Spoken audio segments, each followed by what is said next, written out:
situación de querer venderlas, rematarlas, subastarlas, pues está muy mal. Por eso, con el gobierno de México y el gobierno de la ciudad, estamos tratando de recuperar las esculturas para ponerlos en un lugar simbólico de la Ciudad de México. Consideramos que es muy importante la historia que hay detrás y consideramos que en la Ciudad de México hay una gran diversidad de expresiones y de sectores. Ha habido ya hasta movilizaciones en contra de esto. Ella se escuda mucho, dice que en la administración de ahora la presidenta Claudia Sheinbaum se retiró esta estatua de Cristóbal Colón, ¿no? Y dice que porque ahora no se puede hacer lo mismo. Nada que ver, ni se compara, porque lo que aconteció pues se retiró para remozar, para mejorarla, y luego este comité tuvo una decisión al respecto, que fue ya reubicarlo, ¿no? Pero en este otro caso no fue así. Ya por último, también los grupos de mexicas que se reúnen ahí en la catedral, en la plancha del Zócalo, se preguntan dónde está el busto de Cuauhtémoc, porque bueno, ahí es donde se reunían ahora en las celebraciones por la conmemoración de los 700 años, y el que estaba al lado de la catedral. Si quiere, por favor.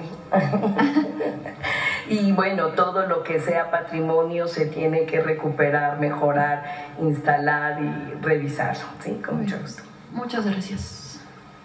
Para que digas dónde está el comité. De manera muy rápida, se acordó precisamente con la comisión de que una vez terminados los funerales de Estado se depositara en el vestíbulo de ingreso al Templo Mayor. Allí está resguardado, en tanto el comité determina si se va a ubicar en algún otro sitio o si va a permanecer en ese sitio que es justo al ingreso de las instalaciones del Templo Mayor. ¿Qué mejor lugar que ese? Muchas gracias. Presidenta, ya... El patrimonio no se subasta. Es una ilegalidad. Hay que decirlo claro y con todas sus letras. Primero tendría que haber pedido permiso a un comité para poder remover las esculturas. Mendiga vieja, pues ¿qué se cree que es? El monumento. No tiene ninguna autoridad ella en los monumentos de la ciudad. Si no quiere que quede en la alcaldía Cuauhtémoc, tiene que entregarlo. Pero quien decide en dónde se ubica es un comité en donde participa el gobierno de la Ciudad de México y las instituciones de cultura y de patrimonio del gobierno de México, el INAH, el INVAL. Entonces no puede una autoridad retirar un monumento solo porque no quiere que quede. Hay un comité. Cuando retiramos el Cristóbal Colón, primero fue para rehabilitación por parte del gobierno de la ciudad y restauración, y del gobierno federal. Y después se fue a la comisión, y la comisión decidió que, a petición además de grupos indígenas, que ya no se colocara nuevamente allí, sino que se reubicara y que ahí se colocara la joven de Amajac. Lo que pasa es que colectivos llegaron y pusieron la glorieta de las mujeres en lucha, y entonces se puso la joven de Amajac a un lado. Gracias, presidenta. Ya para finalizar, recientemente un grupo de mujeres trabajadoras del Seguro Social protestaban aquí en el Zócalo de la Ciudad de México. Ya lo habían hecho antes. El motivo fue, y sigue siendo, presidenta, denunciar maltrato y abuso sexual de menores en una de las guarderías del IMSS, específicamente una que está cerca del Metro Valderas. Ya hay una carpeta de investigación en la Fiscalía en contra del encargado de las guarderías. No ha surtido efecto, no ha avanzado este caso. Preguntarle si puede ordenar, no sé, al maestro Zoé, que atiende. Lo ha atendido, a ver si Zoé puede emitir una comunicación a este respecto. Y sería todo. Muchas gracias. Gracias. Muy bien, acá. Ya luego vamos para allá. Gracias, presidente. Buenos días. Israel Aldave, de Grupo Fórmula. Preguntarle, ¿qué le reportó el Gabinete de Seguridad esta mañana respecto a estos hechos violentos registrados ayer en Tejupilco, Tlatlaya, en Ixtapan de la Sal, varios municipios en el Estado de México?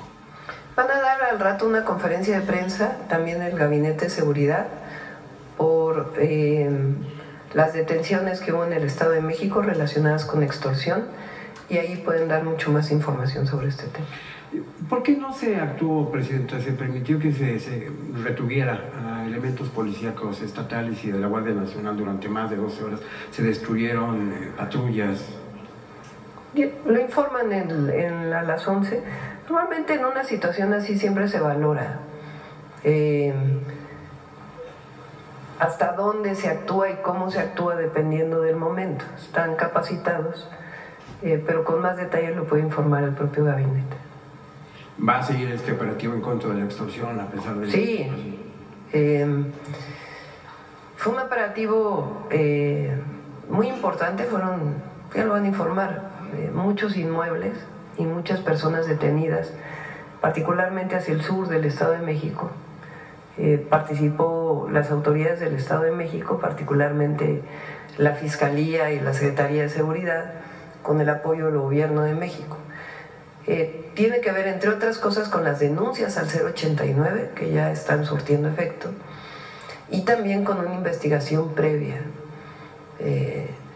Es una zona que pues sufre un problema de extorsión importante y se actuó. Entonces, ahí hubo población que no estuvo de acuerdo, incluso cerraron carreteras.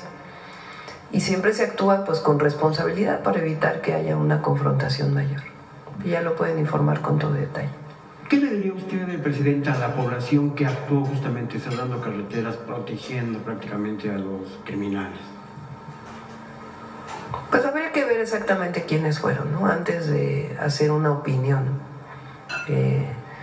Habría que ver quiénes fueron, cómo fue, por qué. Y a partir de ahí pues ya emitir una opinión. Lo cierto es que vamos a seguir actuando en la detención de personas que se dedican a la extorsión. Gracias, Presidenta. Por otra parte, preguntarle, no sé si le hayan informado sobre la detención de una persona hace unas cuantas horas en Paraguay. Gerardo Bermúdez es sobrino justamente de Hernán Bermúdez, el exsecretario de Seguridad de Tabasco. Sí, lo mencionaron y también vamos a darles que dé la información del Gabinete de Seguridad. Esta persona, digamos, trabajaba con su tío, ¿tiene algún...? Ya que dé la información del Gabinete. Oiga, Presidenta, y en este mismo tema del señor Bermúdez, ¿se le informó algo? Según la versión oficial, esta persona salió de nuestro país a finales de enero de este año. Sin embargo, también se tuvo conocimiento de que a mediados de abril, 2 meses después y días, presentó un amparo en contra de su detención y se lo ubicó en Tijuana, en Baja California. ¿Le dijeron algo de esto? Lo que hay es cuando hay una orden de aprehensión, hay un alertamiento a todas las instituciones, a las procuradurías, a las fiscalías y también pues a las instituciones, por ejemplo, de migración, para que no permitan salir a una persona. Entonces, a partir de este alertamiento, pues se generan todas las alertas para poder haber detenciones. Cuando han salido fuera de México, pues es el alertamiento internacional a partir de Interpol. Entonces, están estos alertamientos y sigue la orden de aprehensión vigente para poderlo detener. Pero en abril no había salido de México. Pues la información la tiene más el gabinete. ¿Por qué prefiero que lo informe el gabinete? No es que no tenga la información. Ellos tienen exactamente toda la información y además tienen las atribuciones para poder explicar dónde entró, quién falló, quién no falló, etc. Entonces, aprovechando que hoy hay conferencia de prensa, que lo pueda anunciar el gabinete, que pueda dar toda la información, y también de la detención reciente que se hizo. Lo cierto es que tiene orden de aprehensión, porque ayer salió que había una suspensión. Esa suspensión no tiene nada que ver con la vigencia de la orden de aprehensión. La orden de aprehensión sigue vigente y se está buscando a esta persona. Presidenta, me va a decir que da la información. ¿En qué países se le han ubicado a esta persona? Voy a que lo informen ellos, la verdad, porque ¿quién tiene esa información? La Fiscalía, el Gabinete de Seguridad, si es que llega a tener información el Centro Nacional de Inteligencia, y ellos pueden dar toda la información de cuándo se ubicó, en dónde se ubicó y en dónde presuntamente está, y si es que salió del país, por qué salió del país, si ya había la orden de aprehensión en ese momento, etcétera. Ok. Presidenta, finalmente, si me permite, el lunes de esta semana se reunió usted con el embajador de México en los Estados Unidos, Esteban Moctezuma, el canciller y demás funcionarios. ¿Llamó usted a consulta, como se le dice en términos diplomáticos, al embajador Moctezuma? ¿Qué abordaron en esa? Estamos revisando, recuerden que hay pues varios servidores públicos de México que están allá, tanto de Relaciones Exteriores, de Economía, como de la Secretaría de Hacienda, para poder llegar a un acuerdo integral relacionado más en particular con los aranceles del 1 de agosto que anunció el presidente Trump por carta. Pero además hay muchos otros temas que se están viendo. Por ejemplo, el tema que salió ahora del transporte, de la aviación, pues es un tema que había habido una comunicación, después viene otra comunicación, y así como esos, hay una serie de temas que ha planteado el gobierno de Estados Unidos y temas que ha planteado el gobierno de México al gobierno de Estados Unidos. Lo que tenemos es una mesa de trabajo para ver cuáles son todos esos temas, para poderlos atender de manera previa. Entonces pedí al embajador que viniera para que pues estuviera en esta mesa de trabajo de manera presencial y poder distribuir responsabilidades, que le toca al embajador, que le toca al canciller, que le toca a la Secretaría de Economía, que le toca a la Secretaría de Comunicaciones y Transportes. Esa es la razón por la que estuvo aquí. Ok, Presidenta, finalmente, si me permite, ¿tiene usted alguna opinión respecto a estas vacaciones del diputado Ricardo Monreal en España? Ay, que cada quien lo evalúa. Siempre hay que decir una cosa importante. El poder se ejerce con humildad, lo primero. Siempre. Para todos los que son parte de la Cuarta Transformación y los que no. Siempre. Entonces, claro que cada quien tiene derecho a vacacionar, y más, como lo explicó él, con sus propios recursos. Pero para todas y para todos, nosotros representamos un movimiento. Y yo respeto mucho a Ricardo, a todos los respeto, y además ha tenido un papel muy importante al frente hoy de la coordinación en la Cámara de Diputados. Pero para todas y para todos, quien nos evalúa a nosotros es el pueblo, siempre.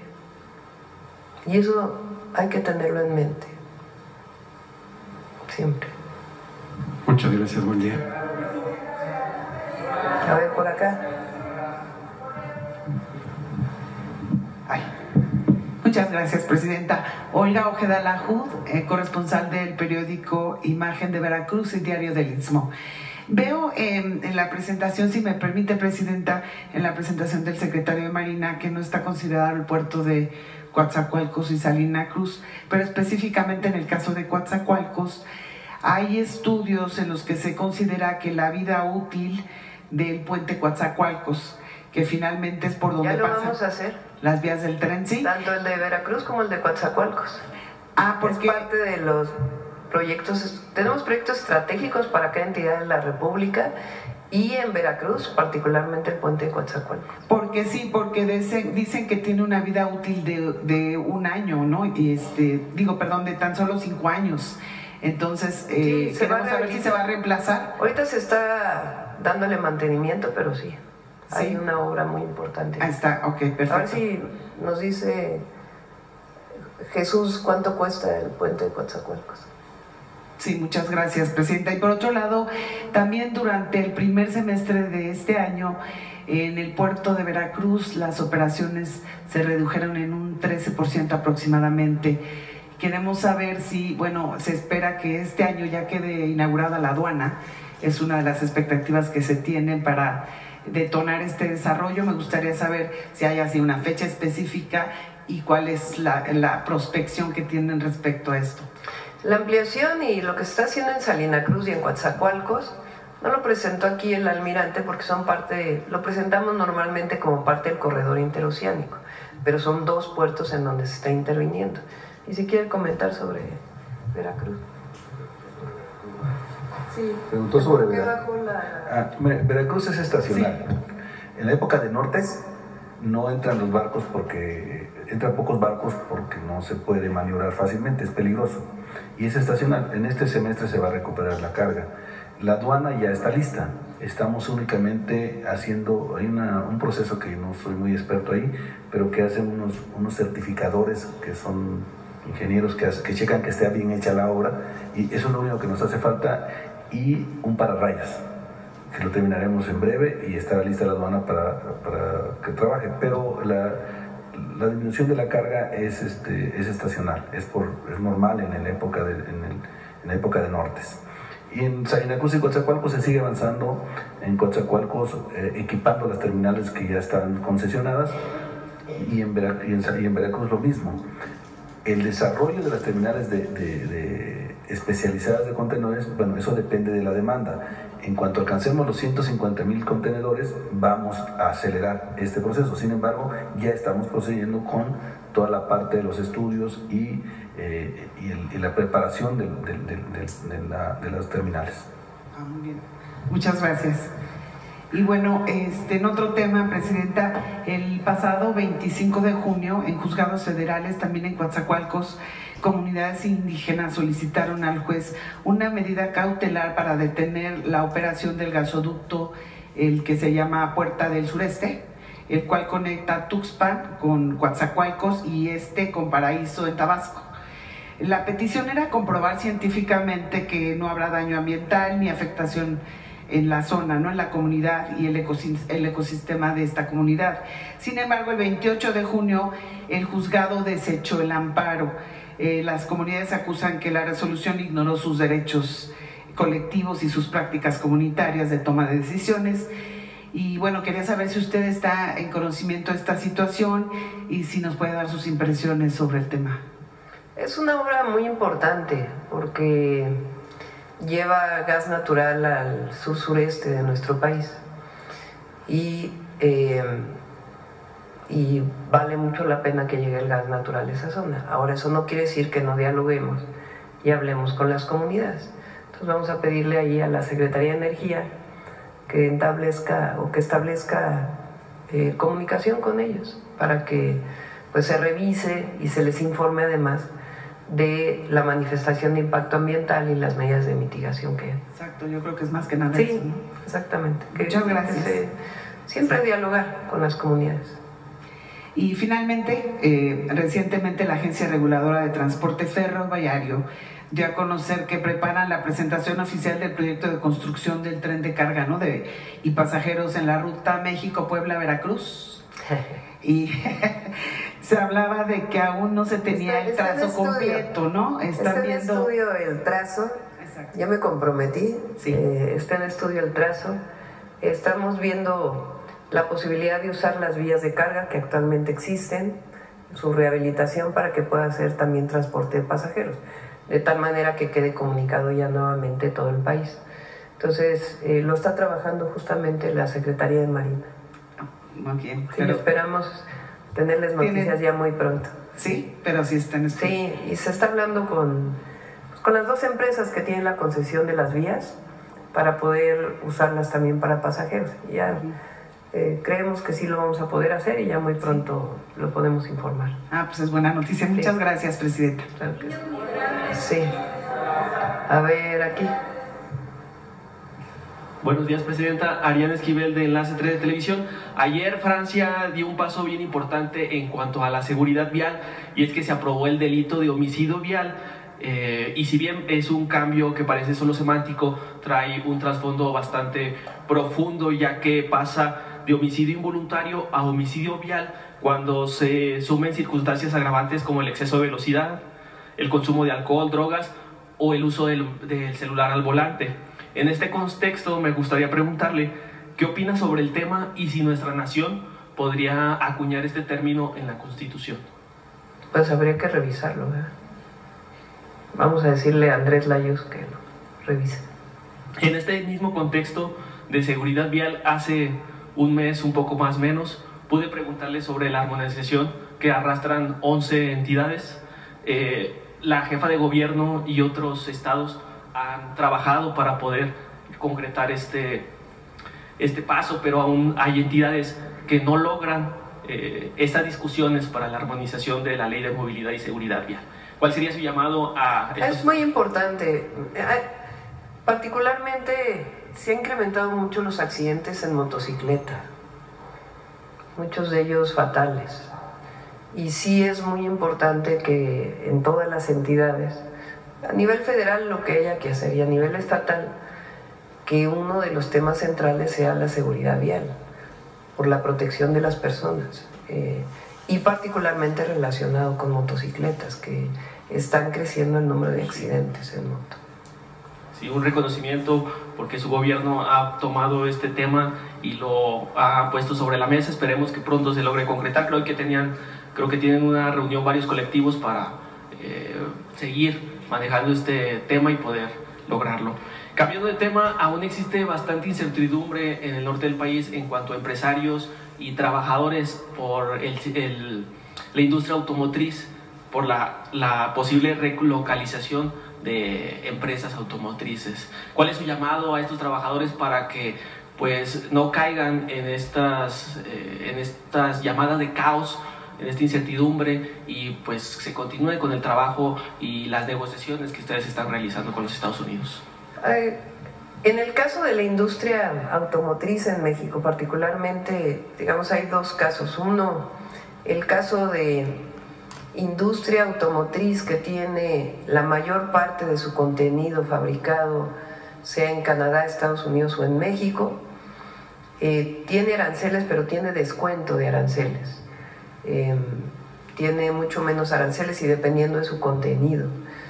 Recuerden que cuando se exporta a través del tratado del TEMEC, vale mucho la regla de origen. La regla de origen es dónde se fabricaron las autopartes, dónde se fabricó todo el contenido del vehículo. Ninguna empresa nos ha dicho que se va a mover de nuestro país, ninguna. En el caso de empresas, principalmente las europeas, que tienen poco contenido y exportaban, o exportan más bien porque siguen exportando, a través de lo que se llama nación más favorecida, tienen un arancel más grande, pero tampoco han planteado que se vayan a mover de nuestro país. Mover una fábrica de producción de automóviles son muchos miles de millones de dólares y requiere mucho tiempo, no es tan sencillo. Y estamos en contacto con todas las empresas de manera personal y también a través de la Secretaría de Economía, y ninguna de ellas ha planteado moverse. Incluso Nissan al revés movió una parte de la fabricación de Argentina a México de una de sus marcas, y va a haber una producción mayor en nuestro país, particularmente de esta empresa. Pero no hay, y por supuesto seguimos trabajando con el gobierno de Estados Unidos. Muchas gracias, Presidenta. Y se acerca la fecha del Mundial en nuestro país. Preguntarle si México, si la Ciudad de México, el norte del país tiene la capacidad para recibir a estos miles de turistas, tanto millones, en el ámbito hotelero. Sí. ¿Cómo va este tema? Ya vamos a presentar también, recuerden que vamos a invitar a Clara, obviamente, al gobernador de Nuevo León y de Jalisco, porque ya vamos a presentar pues todo lo que tiene que ver con el Mundial. Clara ya ha presentado muchas cosas que va a hacer aquí en la ciudad, y ya a nivel nacional ya lo presentamos pronto. Por último, Presidenta, Por cierto, el puente de Coatzacoalcos inicia en 2026 y es una inversión de 4.400 millones de pesos. Es una inversión muy importante, sí. Por último, Presidenta, la construcción del tren de pasajeros Nuevo Laredo-Saltillo comenzará a finales del mes de agosto. Preguntarle si en el inicio de obra la vamos a poder ver por el norte del país para este arranque. Se está licitando todavía en agosto, se movió la resolución para agosto, y en cuanto ya se vea qué empresas ganaron la licitación, pues ya iniciaría la construcción. Creo que en septiembre inicia la construcción o finales de agosto, y pues vamos a tratar de... Contaremos con su presencia. Sí. Para ello. Perfecto. Gracias. Vamos a ver, migrantes, adelante.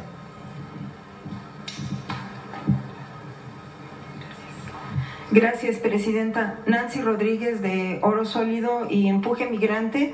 Buenos días a todos. Presidenta, se regresan a México con sus hijos, algunos hermanos migrantes. Pues hay cuestionamientos, cómo van a revalidar sus estudios aquí en México, porque dejan su escuela ya en Estados Unidos huyendo con miedo y dejan todo definitivamente. Han regresado y algunos incluso también, Presidenta, de sus hijos, fíjese que no hablan español. Entonces, usted sabe la condición, que no se imaginan ni se imaginaron que pudieran pasar esta crisis, y pues no hablan algunos español y están chiquitos, son de primaria. ¿Cómo incorporarlos a las escuelas, Presidenta, que hubiera algún programa especial? Hay otros también, Presidenta, otros niños que fíjese que no los registraron, que son gringos, tienen la nacionalidad estadounidense. Entonces, pues por una u otra cosa, usted sabe la condición, pues no los registraron. Entonces también algún programa para registrarlos aquí como mexicanos, porque pues también allá en los consulados ya ve que bueno, pues está abatiendo ese rezago. ¿Qué facilidades tienen para registrarlos también? Sería... Y que vieran ellos pues este apoyo, porque pues sí vienen muy temerosos, vienen muy vulnerables, Presidenta. En un primer paso, que sería tal vez con la SEP, este tema. Sí. Recuerden que están los centros de atención en el caso de la frontera, si es que vienen por tierra, siguen 9 centros de atención, y ahí todas las instituciones están presentes para que puedan, desde registro civil hasta la tarjeta paisano e incluso Secretaría del Trabajo, por si alguna de las ofertas laborales que se ofrece están interesados en participar. Entonces hay una gama de servicios en los centros de atención. Para aquellos a lo mejor que vienen también hay centro de atención en Tapachula y en Villahermosa, que es donde llegan principalmente los paisanos que son repatriados. Si es una repatriación voluntaria, pueden acercarse a cualquier escuela y tienen que inscribir a la persona, al niño o a la niña necesariamente. Y pues vamos a ver si hacemos espacios de atención especializada en algunas otras ciudades del país, para que si tienen algún problema pues puedan acceder. Todos los registros civiles tienen la obligación de registrar a un niño o a una niña que sus padres son mexicanos, esté establecido claramente, tienen derecho a la nacionalidad. Entonces, y eso es a partir del registro civil. Sí, ahora esto sería a nivel primaria de educación básica, pero también subimos un video en nuestras plataformas de YouTube y redes sociales sobre una adolescente de 16 años que intentaba impedir que se llevaran a su papá. Entonces incluso la esposaron a ella, también de 16 años, y también estaba estudiando allá. Habría también que hacer algún programa con la UNAM, pero también con las universidades estatales, Presidenta, porque pues hay unos, por ejemplo, conocemos un caso que llegó a Puerto Vallarta. Entonces, también hacer alguna convocatoria con las universidades pues incluso hasta privadas, pero bueno, pues hay estatales, yo preferiría ver que fueran las... Sí, y está la Universidad Nacional Rosario Castellano, que se pueden inscribir y llevar cursos en línea, o bueno, su carrera en línea, en lo que pueden ubicarse de manera presencial. Exacto, sí, y dar a conocer estos programas porque sí están verdaderamente aterrorizados, temerosos. El informe que tenemos, me lo dieron hoy en la mañana, de repatriación hay cerca de 75,000 connacionales, mexicanas y mexicanos, que desde el 20 de enero